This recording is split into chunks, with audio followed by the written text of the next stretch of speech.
यातायात के आधुनिक साधनों के लिए जितना काम हुआ उससे ज्यादा काम आज हो रहा है। मैं आपसे पूछ रहा हूं, हो रहा है कि नहीं हो रहा है? हो रहा है कि नहीं हो रहा है? आंखों के सामने दिख रहा है कि नहीं दिख रहा है? बुंदेलखंड एक्सप्रेसवे से चित्रकूट से दिल्ली की दूरी करीब करीब 3-4 घंटे कम हुई है, लेकिन इसका लाभ इससे भी कई गुना ज्यादा है। ये एक्सप्रेसवे यहां सिर्फ वाहनों को गति देगा इतना ही नहीं है, बल्कि ये पूरे बुंदेलखंड की औद्योगिक प्रगति को भी गति देने वाला है। इसके दोनों तरफ, इस एक्सप्रेस हाईवे के दोनों तरफ अनेक उद्योग स्थापित होने वाले हैं। यहां भंडारण की सुविधाएं, कोल्ड स्टोरेज की सुविधाएं बनने वाली है। बुंदेलखंड एक्सप्रेसवे की वजह से इस क्षेत्र में कृषि आधारित उद्योग लगाने बहुत आसान हो जाएंगे। खेत में पैदा होने वाली उपज को नए बाजारों में पहुंचाना आसान होगा। बुंदेलखंड में बन रहे डिफेंस कॉरिडोर को भी इससे बहुत मदद मिलेगी। यानी ये एक्सप्रेसवे बुंदेलखंड के कोने कोने को विकास, स्वरोजगार और नए अवसरों भी जोड़ने वाला है। साथियों, एक समय था जब माना जाता था कि यातायात के आधुनिक साधनों पर पहला अधिकार सिर्फ बड़े बड़े शहरों का ही है।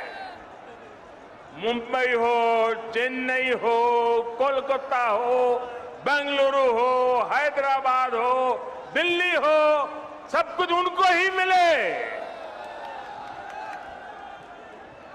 लेकिन अब सरकार की बदली है, मिजाज भी बदला है, और ये मोदी है, ये योगी है।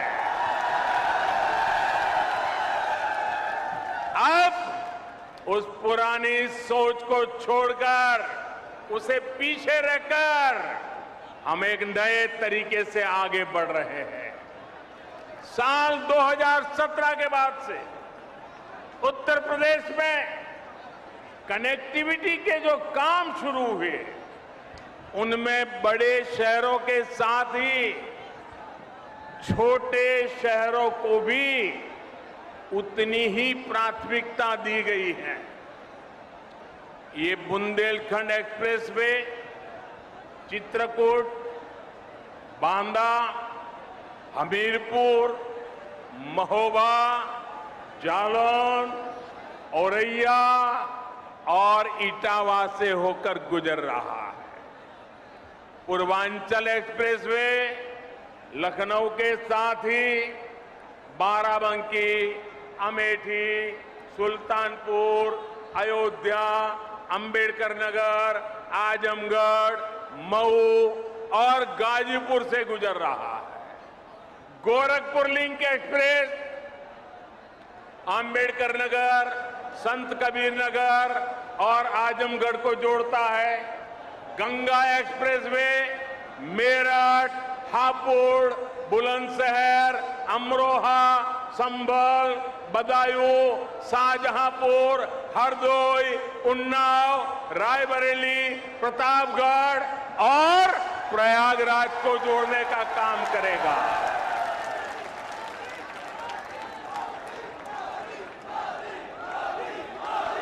दिखता है कितनी बड़ी ताकत पैदा हो रही है।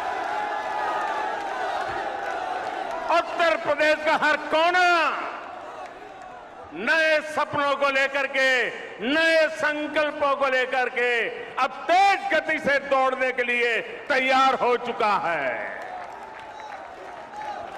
और यही तो सबका साथ है, सबका विकास है। न कोई पीछे छूटे, सब मिलकर आगे बढ़े। इसी दिशा में डबल इंजन की सरकार लगातार काम कर रही है। यूपी के छोटे छोटे जिले हवाई सेवा से जुड़े, इसके लिए भी तेजी से काम किया जा रहा है। बीते कुछ समय में प्रयागराज, गाजियाबाद में नए एयरपोर्ट टर्मिनल बनाए गए। कुशीनगर में नए एयरपोर्ट के साथ ही नोएडा के जेवर में एक और इंटरनेशनल एयरपोर्ट पर काम चल रहा है। भविष्य में यूपी के कई और शहरों को वहां भी हवाई रूट से जोड़ने की कोशिश हो रही है। ऐसी सुविधाओं से पर्यटन उद्योग को भी बहुत बल मिलता है। और मैं जब आज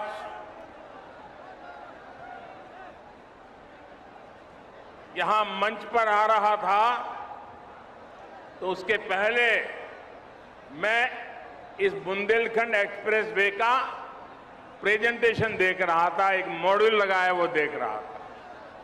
और मैंने देखा कि इस एक्सप्रेस वे के बगल में जो जो स्थान है वहां पर कई सारे किले हैं। सिर्फ झांसी का ही किला है ऐसा नहीं, कई सारे किले हैं। आप में से जो विदेश की दुनिया जानते होंगे उनको मालूम होगा, यूरोप के कई देश ऐसे हैं जहां पर किले देखने का एक बहुत बड़ा टूरिज्म उद्योग चलता है और दुनिया के लोग पुराने किले देखने के लिए आते हैं। आज बुंदेलखंड एक्सप्रेसवे बनने के बाद मैं योगी जी की सरकार को कहूंगा कि आप भी इन किलों को देखने के लिए एक शानदार टूरिज्म सर्किट बनाइए। दुनिया भर के टूरिस्ट यहां आए और मेरे बुंदेलखंड की ताकत को देखे। इतना ही नहीं, मैं आज योगी जी से आग्रह एक और करूंगा। आप उत्तर प्रदेश के नौजवानों के लिए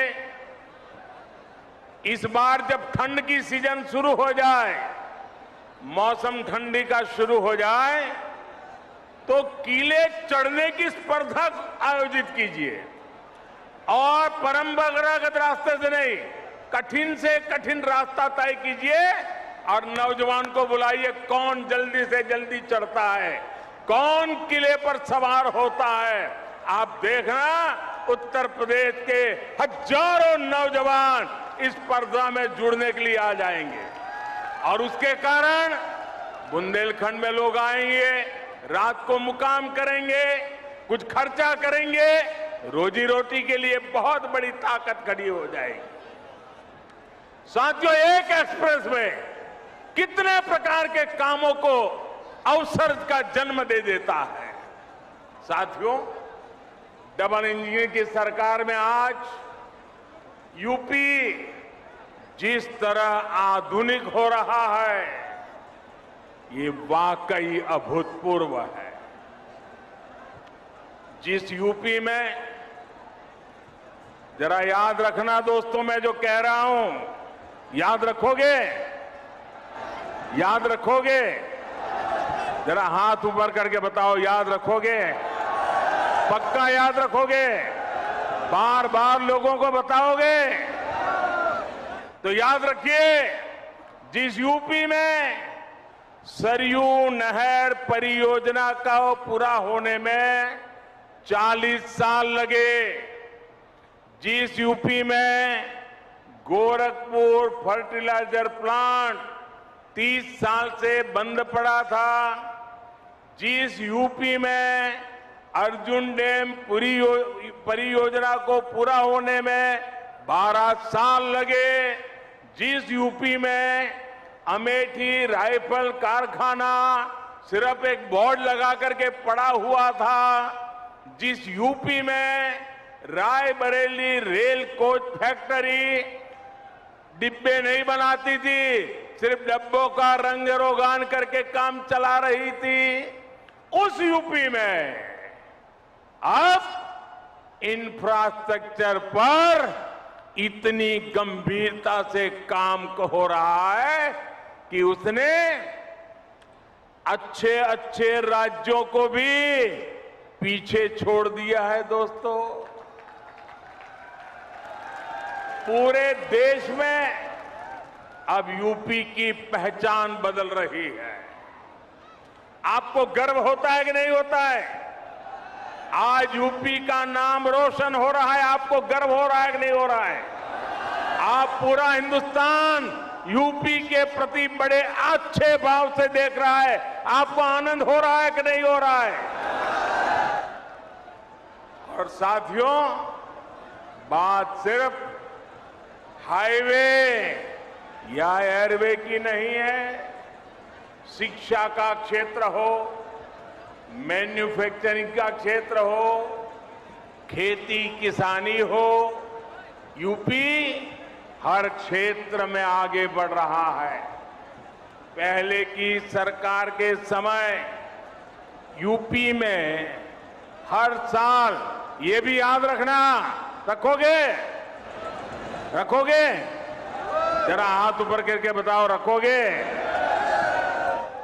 पहले की सरकार के समय यूपी में हर साल औसतन 50 किलोमीटर रेल लाइन का दोहरीकरण होता था।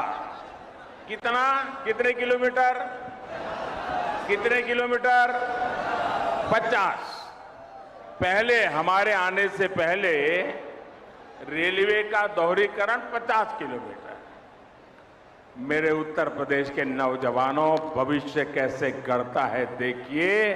आज औसतन 200 किलोमीटर का काम हो रहा है। 200 किलोमीटर रोड लाइन का दोहरीकरण हो रहा है।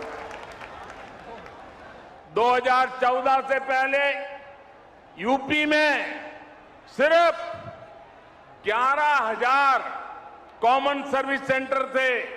जरा आंकड़ा याद रखिए, कितने?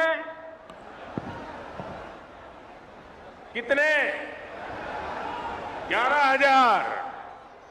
आज यूपी में 1,30,000 से ज्यादा कॉमन सर्विस सेंटर काम कर रहे हैं। ये आंकड़ा याद रखोगे? एक समय में यूपी में सिर्फ 12 मेडिकल कॉलेज हुआ करते थे। आंकड़ा याद रहा? कितने मेडिकल कॉलेज? जरा जोर से बताइए, कितने? 12 मेडिकल कॉलेज। आज यूपी में 35 से ज्यादा मेडिकल कॉलेज है और 14 नए मेडिकल कॉलेज पर काम चल रहा है। मतलब कहां 14 और कहां 50। भाई और बहनों, विकास की जिस धारा पर आज देश चल रहा है, उसके मूल में 2 प्रमुख पहलू हैं। एक है इरादा और दूसरा है मर्यादा। हम देश के वर्तमान के लिए नई सुविधाएं नहीं गढ़ रहे, बल्कि देश का भविष्य भी गढ़ रहे हैं। पीएम गति शक्ति नेशनल मास्टर प्लान के जरिए हम 21वीं सदी के इंफ्रास्ट्रक्चर के निर्माण में जुटे हैं। और साथियों, विकास के लिए हमारा सेवा भाव ऐसा है कि हम समय की मर्यादा को टूटने नहीं देते। हम समय की मर्यादा का पालन कैसे करते हैं, इसके अनगिनत उदाहरण हमारे इसी उत्तर प्रदेश में है। काशी में विश्वनाथ धाम के सुंदरीकरण का काम हमारी सरकार ने शुरू किया और हमारी ही सरकार ने इसे पूरा करके दिखाया। गोरखपुर एम्स का शिलान्यास भी हमारी सरकार ने किया और उसका लोकार्पण भी इसी सरकार में हुआ। दिल्ली मेरठ एक्सप्रेसवे का शिलान्यास भी हमारी सरकार ने किया और उसका लोकार्पण भी हमारी सरकार में हुआ।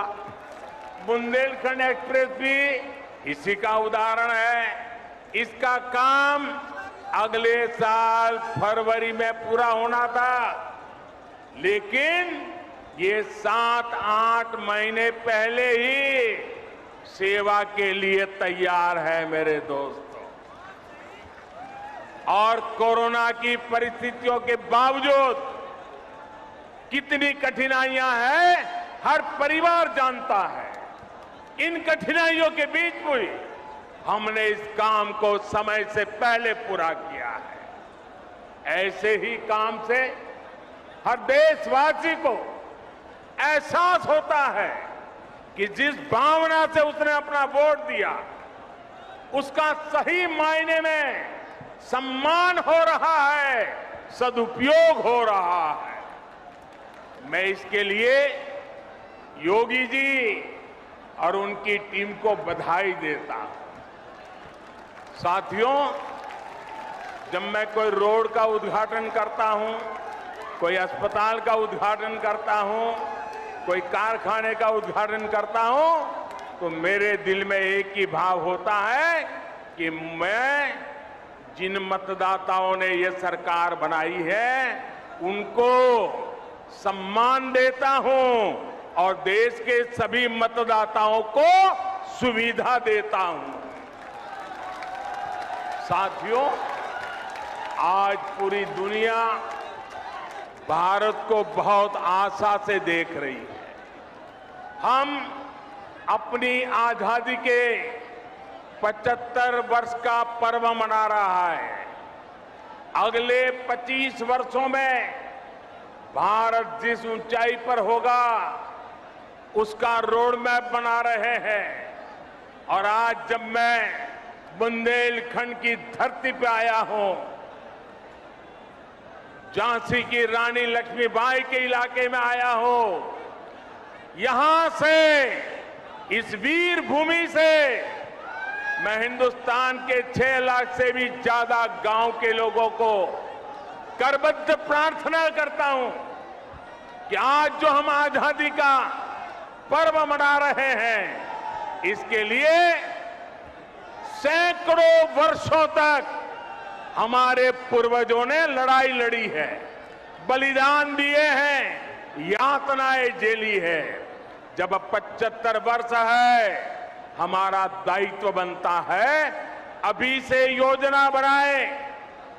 आने वाला 1 महीना 15 अगस्त तक हर गांव में अनेक कार्यक्रम हो, गांव मिलकर के याद कार्यक्रम करे, आजादी का अमृत महोत्सव बनाने की योजना बनाए, वीरों को याद करे, बलिदानियों को याद करे, स्वातंत्र सेनानियों को याद करे। हर गांव में नया संकल्प लेने का एक वातावरण बने, ये मैं सब देशवासियों को आज इस वीरों की भूमि से प्रार्थना करता हूं। साथियों, आज भारत में ऐसा कोई भी काम नहीं होना चाहिए जिसका आधार वर्तमान की आकांक्षा और भारत के बेहतर भविष्य से जुड़ा हुआ न हो।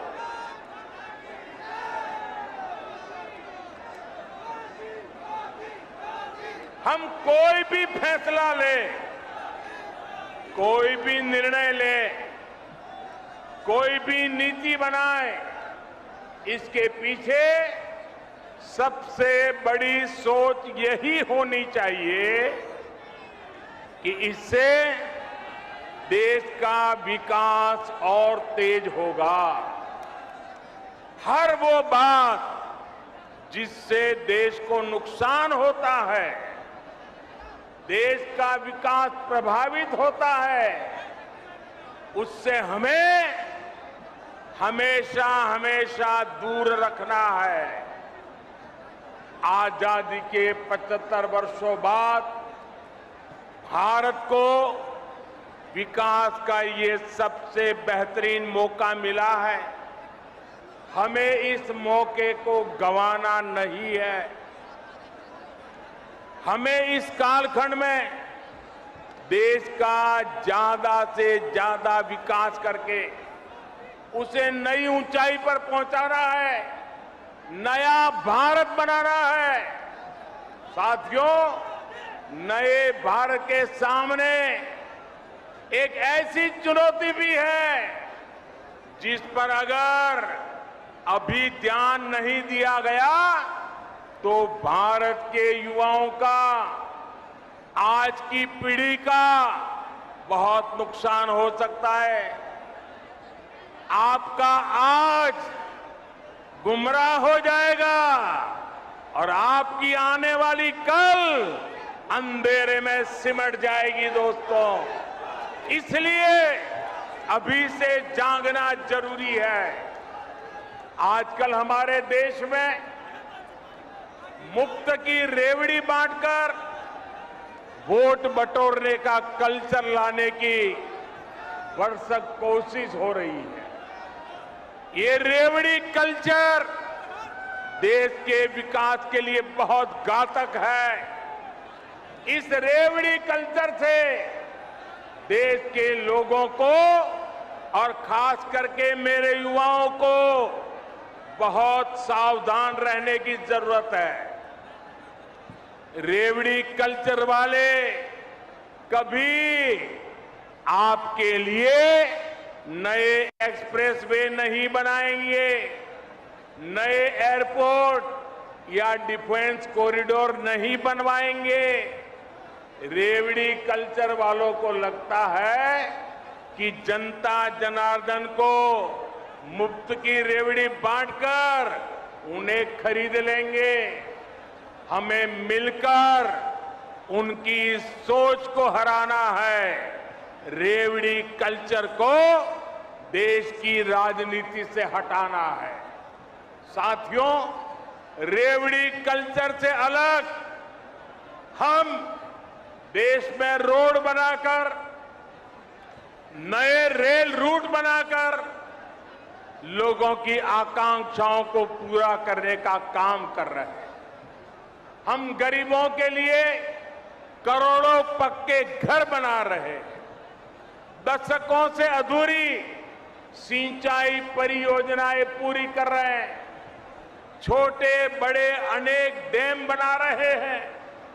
नए नए बिजली के कारखाने लगवा रहे हैं ताकि गरीब का, किसान का जीवन आसान बने और मेरे देश के नौजवानों का आने वाला भविष्य अंधकार में डूब न जाए। साथियों, इस काम में मेहनत पड़ती है, दिन रात खटना पड़ता है, खुद को जनता की सेवा के लिए समर्पित करना होता है। मुझे खुशी है कि देश में जहां भी हमारी डबल इंजन की सरकार है, वो विकास के लिए इतनी मेहनत कर रही है। डबल इंजन की सरकार मुफ्त की रेवड़ी बांटने का शॉर्टकट नहीं अपना रही। डबल इंजन की सरकार मेहनत करके राज्य के भविष्य को बेहतर बनाने में जुटी है। और साथियों, आज मैं आपको एक और बात भी कहूंगा। देश का संतुलित विकास छोटे शहरों और गांवों में भी आधुनिक सुविधाओं का पहुंचना, ये काम भी एक प्रकार से सच्चे अर्थ में सामाजिक न्याय का काम है। जिस पूर्वी भारत के लोगों को, जिस बुंदेलखंड के लोगों को दशकों तक सुविधाओं से वंचित रखा गया, आज जब वहां आधुनिक इंफ्रास्ट्रक्चर बन रहा है तो ये सामाजिक न्याय भी हो रहा है। यूपी के जिन जिलों को पिछड़ा मानकर उन्हें अपने हाल पर छोड़ दिया गया था, वहां जब विकास हो रहा है तो ये भी एक तरह का सामाजिक न्याय है। गांव-गांव को सड़कों से जोड़ने के लिए तेजी से काम करना, घर-घर तक रसोई गैस का कनेक्शन पहुंचाना, गरीब को पक्के घर की सुविधा देना, घर-घर में शौचालय बनाना, ये सारे काम भी सामाजिक न्याय को ही मजबूत करने वाले कदम है। बुंदेलखंड के लोगों को भी हमारी सरकार के सामाजिक न्याय भरे कार्यों से बहुत लाभ हो रहा है। भाइयों और बहनों, बुंदेलखंड की एक और चुनौती को कम करने के लिए हमारी सरकार निरंतर काम कर रही है। हर घर तक पाइप से पानी पहुंचाने के लिए हम जल जीवन मिशन पर काम कर रहे हैं। इस मिशन के तहत बुंदेलखंड के लाखों परिवारों को पानी का कनेक्शन दिया जा चुका है। इसका बहुत बड़ा लाभ हमारी माताओं, हमारी बहनों को हुआ है। उनके जीवन में मुश्किलें कम हुई है। हम बुंदेलखंड में नदियों के पानी को ज्यादा से ज्यादा लोगों तक पहुंचाने के लिए लगातार प्रयास कर रहे हैं। रतौली बांध परियोजना, भावनी बांध परियोजना और मझगांव चिल्ली स्प्रिंकलर सिंचाई परियोजना ऐसे ही प्रयासों का परिणाम है। केन बेतवा लिंक प्रोजेक्ट के लिए हजारों करोड़ रुपए स्वीकृत किए जा चुके हैं। इससे बुंदेलखंड के बहुत बड़े हिस्से का जीवन बदलने वाला है। साथियों, मेरा बुंदेलखंड के साथियों से एक और आग्रह भी है। आजादी के 75 वर्ष के अवसर पर देश के अमृत सरोवरों के निर्माण का संकल्प लिया है। बुंदेलखंड के हर जिले में भी 75 अमृत सरोवर बनाए जाएंगे। ये जल सुरक्षा के लिए, आने वाली पीढ़ियों के लिए बहुत बड़ा काम हो रहा है। मैं आज आप सभी से कहूंगा, इस नेक काम में मदद के लिए ज्यादा से ज्यादा संख्या में आगे आए। अमृत सरोवर के लिए गांव-गांव कार सेवा का अभियान चलना चाहिए। भाइयों और बहनों, बुंदेलखंड के विकास में बहुत बड़ी ताकत यहां के कुटीर उद्योगों की भी है। आत्मनिर्भर भारत के लिए हमारी सरकार द्वारा इस कुटीर परंपरा पर भी बल दिया जा रहा है। मेक इन इंडिया भारत की इसी कुटीर परंपरा से सशक्त होने वाला है। छोटे प्रयासों से कैसे बड़ा प्रभाव पड़ रहा है, इसका एक उदाहरण मैं आज आपको भी और देशवासियों को देना चाहता हूं। साथियों, भारत हर साल करोड़ों रुपए के खिलौने दुनिया के दूसरे देशों से मंगाता रहा है। अब बताइए, छोटे छोटे बच्चों के लिए छोटे छोटे खिलौने ये भी बाहर से लाए जाते थे।